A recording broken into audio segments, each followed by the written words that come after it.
Hello beautiful people, Miss Beeching here. In this skill we're going to talk about the vocabulary and the words that we use to describe chances. So there's a bunch of different words that get thrown around. We're going to look at a few of them. The first one is impossible. If you ever say something's impossible, it's never happening. It's got a 0% chance. Never ever ever going to happen. If we say something is possible, that means it could happen. It could be anywhere from just above a 0% chance. Maybe there's a 0.5% chance that it's going to happen. It's very unlikely, but it could happen. Through to 100% chance. So maybe it's 99.9% chance of the sun rising tomorrow. I don't know. Probably higher than that. If we say something's likely, and this interpretation can vary, but it generally means that there's a high-ish chance of it happening. Generally, that means that it's going to be more than a 50% chance. So there's a decent chance of it happening. And the opposite of that is unlikely. Again, the meaning can vary a little, but that means that there's a low chance of something happening. So there's lower than a 50% chance. And then the last one that we're going to mostly focus on is certain. So that means it will happen. There is a 100% chance it's going to happen. It's definitely happening. It's the opposite of impossible. And we could put these on a bit of a number line to help us visualize it a little. So right on the bottom end here is stuff that's impossible. In the middle is an even chance or a 50% chance. Could go either way. And up the top is a certain 100% chance.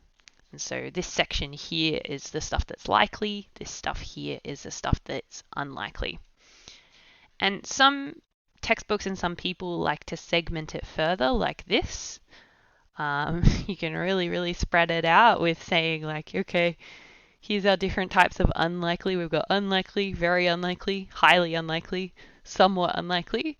And they definitely don't have to apply to these specific numbers. Same thing with somewhat likely, likely, very likely, highly likely. You can segment it out like that if you like. I find that these segments can get a little confusing sometimes. So I like to apply a little bit more of a simple approach to that. So how do we actually work out if something is more likely? What we need to do is work out how many chances there are in the sample space of the thing happening. And we can also look at how many chances there are of the entire sample space. So for example, if I take a quick screenshot of these two spinners,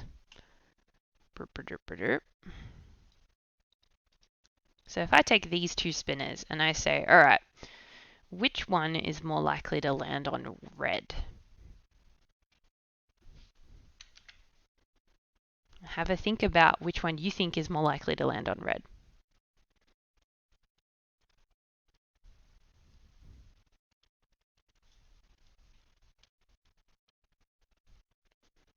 And the way we're going to approach this is thinking, okay, if we think about the sample space, we've got yellow, blue, green, and red.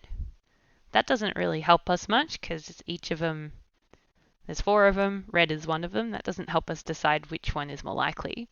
What we can do with this one is look at how big a proportion or a chunk of the circle the red takes up. So in this one, the red takes up more than half of the circle. It takes up a very large chunk. And in this one, the red only takes up a bit more than a quarter of the circle. So that means that because red is a bigger chunk of it, this one has a higher chance of getting red.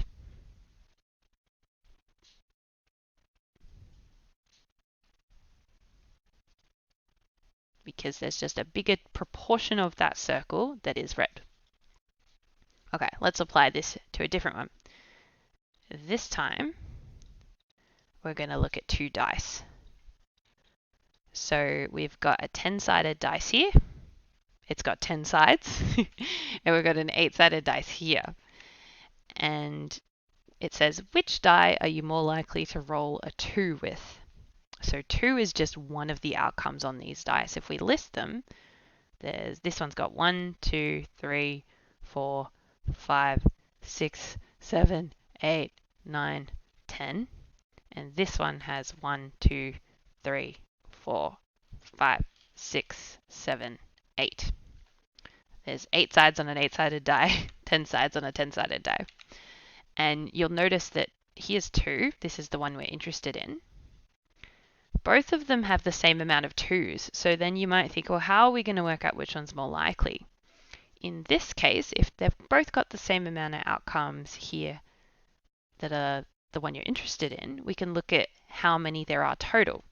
So this one has 8 outcomes total, and this one has 10 outcomes total. So that means that this one is more likely to get a 2 because there's less numbers that aren't a 2. So 2 is going to show up a bit more often than it is on this one. There's more things that aren't a 2. That's it for this skill. If you have any questions, ask your teacher, double check. Good luck with the skill and see you next time.